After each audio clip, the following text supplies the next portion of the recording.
Здравствуйте, в эфире Абхазского телевидения, программа «Суть дела». В республике по данным на 2015 год зарегистрировано более 100 форм благотворительных организаций. Одна из таких – культурно-благотворительный фонд «Ашана». Сегодня у нас в гостях первый руководитель фонда Джевейра Колосова и Мактина Джинджолия, исполняющая обязанности директора организации. Поговорим и о результатах работы, а также о планах на будущее. Добрый вечер. Добрый вечер. Добрый вечер. Культурно-благотворительный фонд «Ашана» – одна из первых, можно сказать, благотворительных организаций, которая работает в республике. В первую очередь хочется узнать, с главного вопроса начать, с чем связана смена руководства. Мы к этому шагу шли планово. Мы все к этому шагу шли все 5 лет, которые мы работаем. И я-то по доброте душевной думала, что это будет гораздо быстрее, но поскольку в Абхазии нет благотворительных организаций, их не было на тот момент, которые бы именно собирали деньги, этот процесс затянулся лишь только потому, что необходимо было создать уровень доверия у населения. И мы поняли, что мы это достигли где-то примерно 1,5 года назад. И с этого момента мы начали систематизировать работу в фонде, на что мы потратили где-то примерно около года. И параллельно мы в течение года готовили Мактину к тому, чтобы она возглавила фонд. Мактина не новое лицо, она около 5 лет, да, работает уже? Она работает 5 лет, практически с самого основания. Прошла большой путь и прошла очень много позиций в фонде, начиная с той позиции, когда она работала именно с больными детками, с клиниками, и потом постепенно она брала все больше и больше обязанностей, обучалась во многих других сферах, которые необходимы в работе именно в фонде. Много ездила на обучение в другие, и в Россию, и в Казахстан выезжала. Поэтому Мактина – это именно тот человек, который обладает теми качествами, которые необходимы именно сейчас, в период системности фонда, в период его становления. А Мактина Джинджолия пока исполняющая обязанности директора. Да. Учредитель фонда, он всегда так поступает, дает какой-то период ознакомления и период такого испытательного срока. Руководить фондом я как-то не планировала, но в течение 5 лет я работала в фонде, поэтому могу сказать, что знаю всю работу изнутри, пропускала через себя, через свое сердце. Поэтому, когда мне предложили возглавить фонд, сначала, честно говоря, у меня была такая реакция шоковая, потому что я чувствовала, что я не готова, но когда я подумала, поняла, что я смогу, потому что уже есть команда, которая работает, каждый сотрудник знает свое направление. Подумала о том, что есть друзья, есть Джевейра, всегда рядом поддержит, и приняла это предложение, такую ответственность на себя. Фонд был создан в 2008 году, и его учредителем является Беслан Шакая. Давайте посмотрим его интервью, записанное на последнем отчетном собрании фонда, и потом продолжим наш разговор. Давайте. Фонд был учрежден в 2008 году. Было такое замечательное событие – признание Российской Федерации нашу маленькую родину Абхазия. Это был некий такой эмоциональный порыв, после чего, я думаю, что каждому нормальному человеку что-то захотелось сделать доброе, приятное, полезное для своего народа, для своей нации, для своей страны. И на этом эмоциональном порыве был создан культурно-благотворительный фонд «Ашана». Пару лет, наверное, он выполнял такие небольшие, так сказать, выполнял небольшую деятельность, небольшие операции, но с 2010 года, с конца 2010 начала 2011 года мы начали вести активную деятельность, заключив договор с Русфондом о совместной деятельности. После чего было выбрано несколько программ по лечению детей, чем мы и занимались по сегодняшний день. Цель фонда – инвестиции в здоровье, образование и культуру. Но в основном фонд занимается лечением тяжелобольных детей. За 5 лет уже десятки детей получили от фонда помощь. Все-таки какое наиболее приоритетное направление деятельности фонда? Это, конечно же, лечение больных детей. Мы вышли с этой программой именно на территорию Абхазии. И мы понимаем, что это программа не одного и не 10 лет. Такие же программы существуют и в России, несмотря на то, что Россия далеко впереди по уровню медицины. Одна из ваших главных акций «Спасем жизнь вместе», вот ей в этом году исполняется 6 лет. Результаты работы вот этой хотелось бы услышать от вас, Мактина. Акция «Спасем жизнь вместе» — это основная акция нашего фонда. Как вы сказали, 15 ноября ей исполняется 6 лет. За это время нам удалось собрать более 37 миллионов рублей на лечение 119 детей. Но есть дети с такими диагнозами, которые являются неизлечимыми. Поэтому мы их в год 2-3 раза отправляем на курсы реабилитации, лечения, потому что с таким заболеванием дети, их нужно поддерживать для того, чтобы облегчить им жизнь, продлить жизнь, и количество подопечных растет. Поиск финансов, поиск денег — одна из главных проблем. Вот вами задумана вот идея установки таких копилок добра в разных местах. Достаточно ли этого, и вообще как вы эту проблему поиска денег решаете в фонде? Кто оказывает поддержку финансовому фонду? У фонда нашего есть 2 счета. Это благотворительный счет и административно-хозяйственный счет. С благотворительных средств мы на ведение административно-хозяйственной деятельности не берем ни рубля. Фонд содержится за счет средств учредителя и средств партнеров, которые делают ежемесячные перечисления в наш фонд. У нас получается такое равновесие, что количество тех детей, которые к нам приходят, оно примерно обеспечивается средствами, относительно, да, для того, чтобы их вылечить. Бывают дети, на которых требуется большое количество денег, как вот, например, на Аслану Джинджолия, которая сейчас в Хорватии. Вот тогда уже возникают сложности, и мы помимо инструментов таких дежурных, которые мы используем постоянно, это СМС-ки, это там видеосюжеты на вашем телевидении, на базе, реклама в соцсетях, да, когда мы это все рассказываем. Мы включаем другие инструменты, пишем письма организациям, с кем-то встречаемся лично для того, чтобы эту сумму набрать. Сказать, что нам не хватает на это денег, нельзя сказать, потому что, опять же, идет равновесие.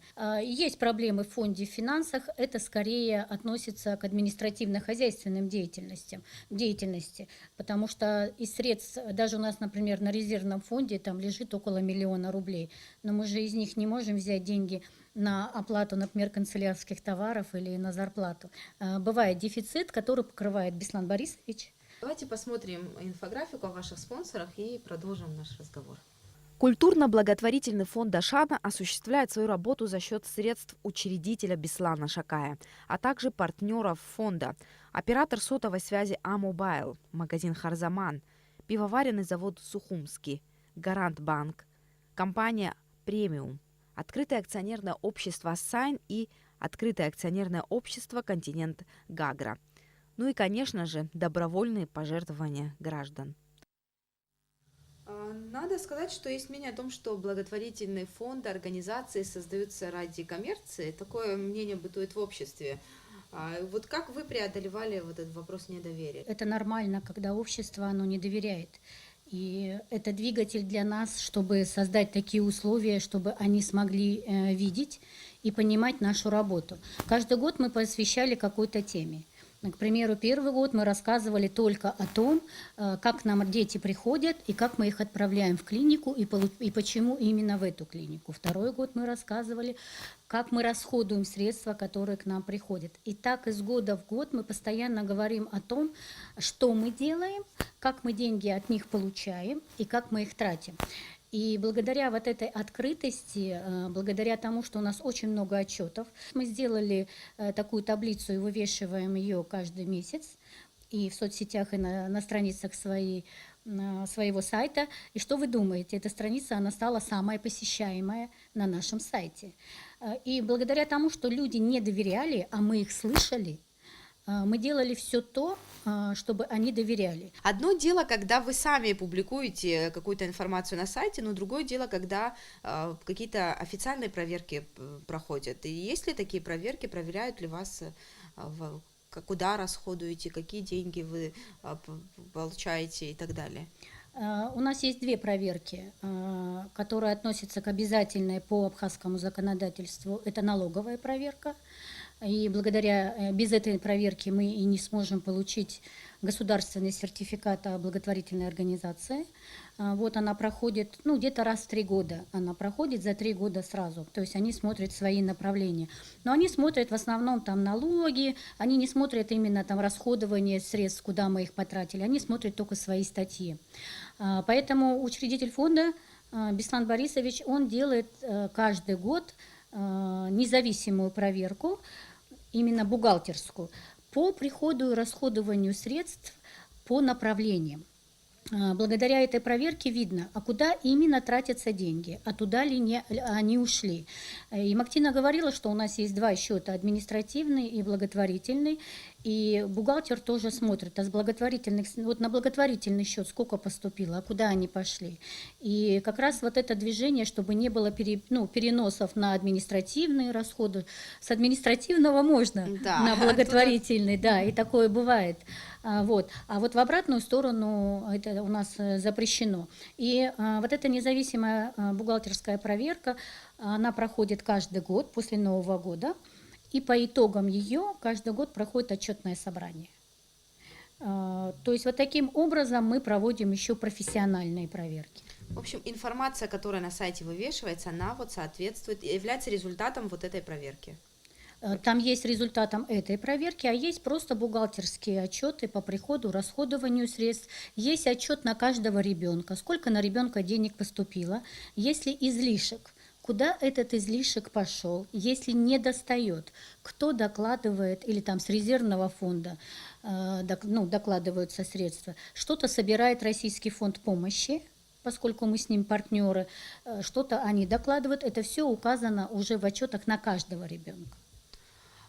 Сама деятельность благотворительных организаций регулируется законом, принятым в 1992 году. Мы пообщались с юристом Зариной Габеевой и поинтересовались у нее, насколько закон соответствует реалиям нынешним. Давайте послушаем ее мнение.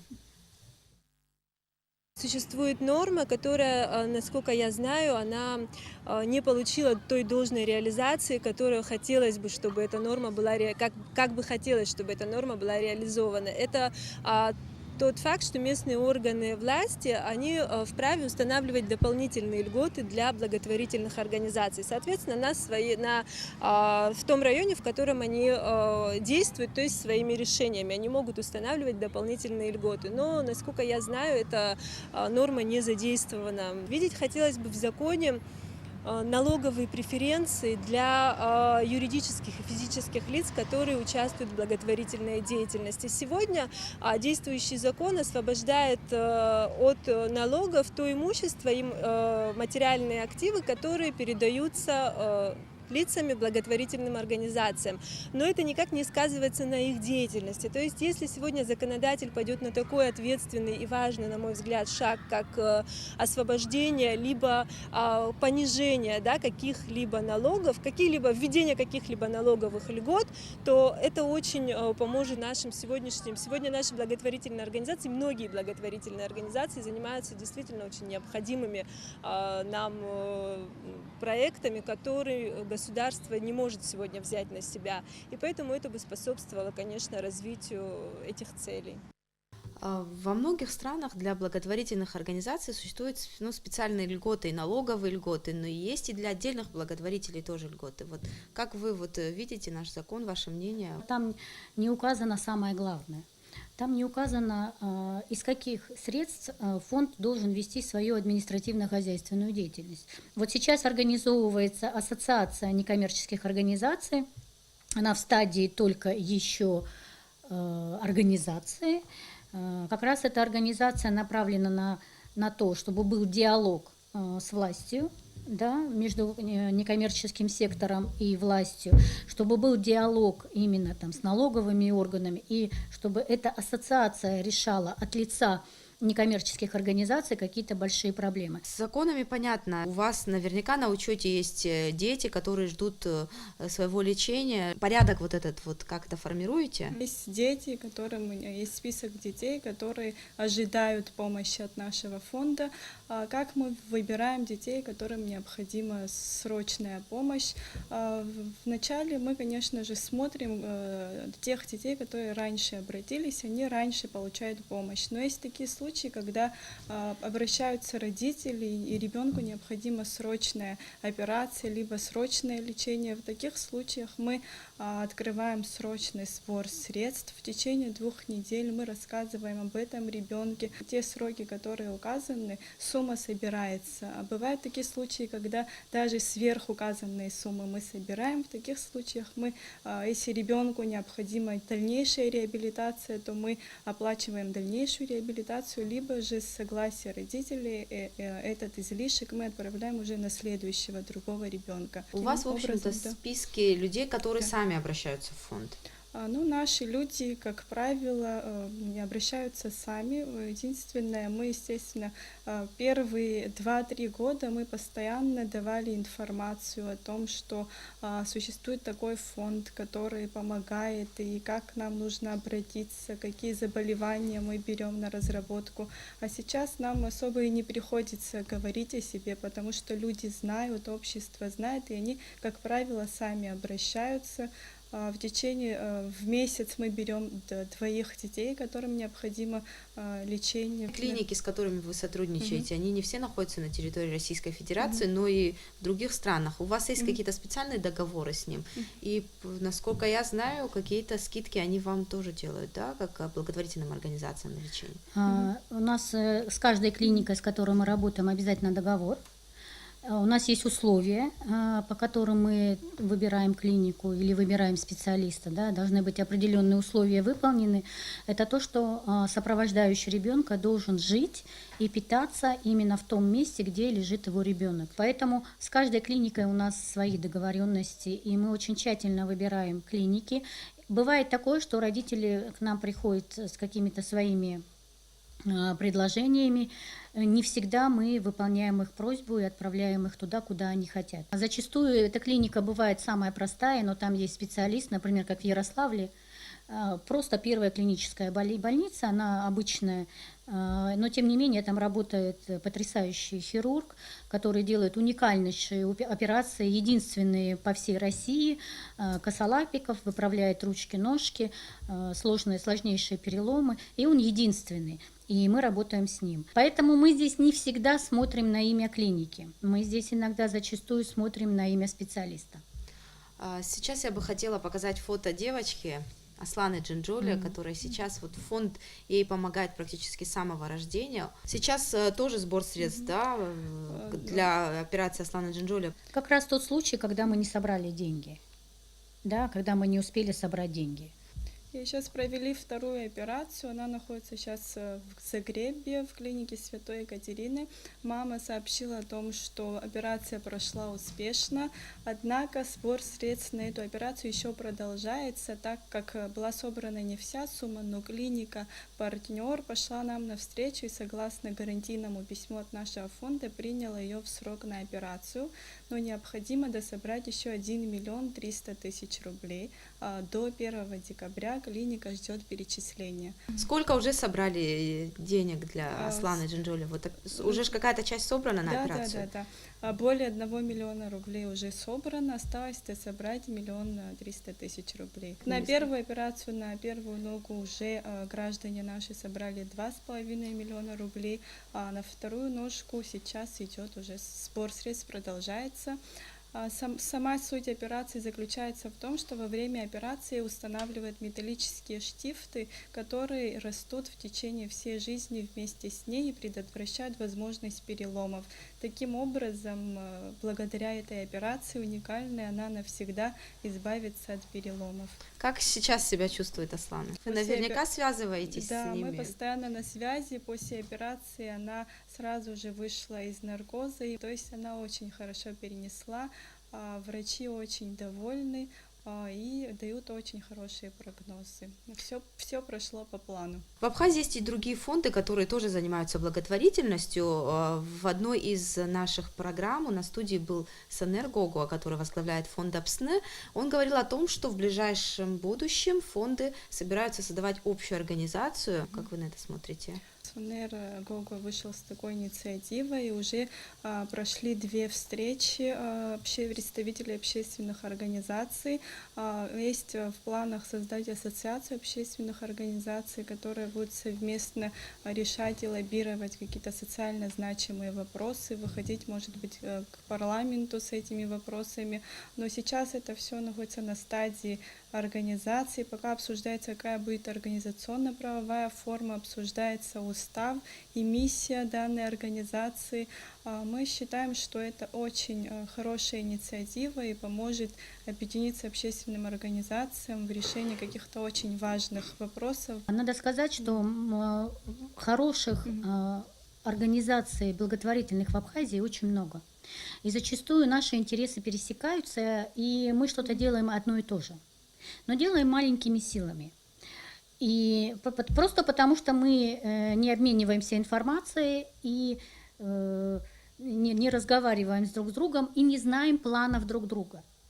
Вот эта организация, она для того, чтобы мы где-то, может быть, в решении какой-то проблемы объединились, потому что то, что может, опять же, решить одна организация, в 2 гораздо больше. И этому пример наш союз с фондом Апсны, потому что мы с ними взаимодействуем по лечению детей в Армении.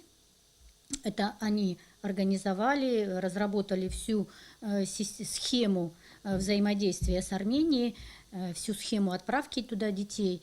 И я могу сказать, что благодаря вот нашему союзу мы не просто одного ребенка отправляем, мы отправляем одновременно по 5, по 3, по 4. Вот в данный момент, прямо вот сегодня уже начинается сбор на 3, да?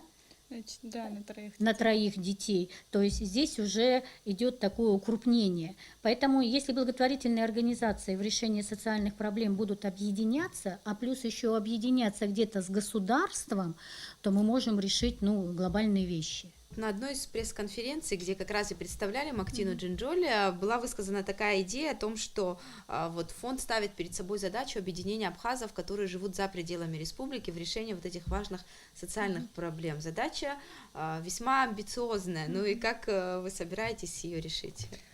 Да, на пресс-конференции на площадке нашего информационного партнера мы говорили об этом. Мы поставили перед собой задачу, в решении которого нам нужен был сотрудник с дипломатическими навыками. Хочу сказать, что вакансия закрыта, такой сотрудник нашелся.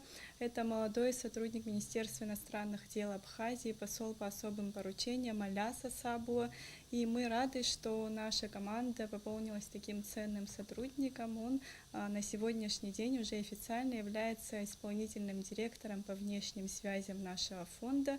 И мы уверены в том, что даже если не сразу, но постепенно эта амбициозная, как вы сказали, выше задача будет достигнута, и нам удастся объединить абхазов, которые, может быть, живут разрозненно. Это не обязательно диаспора, это отдельные люди, абхазы, которые проживают в разных городах и странах, объединить их в решении каких-то важных социальных проблем. Потому что почему мы поставили перед собой такую задачу? Потому что к нам часто обращаются люди, абхазы, которые проживают за пределами Абхазии, создать им удобные механизмы участия в благотворительности в Абхазии. Мы подумали, раз есть такой запрос, мы должны дать людям такую возможность помогать, участвовать. Сейчас мы работаем над этим и думаем, что нам удастся постепенно объединить наших граждан, где бы они ни находились. Спасибо, Джавейра, вам большое. Мактина, вам желаю успеха. Спасибо вам за приглашение. Да, спасибо огромное. А нашим телезрителям я напоминаю, что у нас в гостях была первый директор фонда Ашана Джавейра Колосова и исполняющий обязанности директора организации Мактина Джинджоли. Я прощаюсь с вами, увидимся через неделю.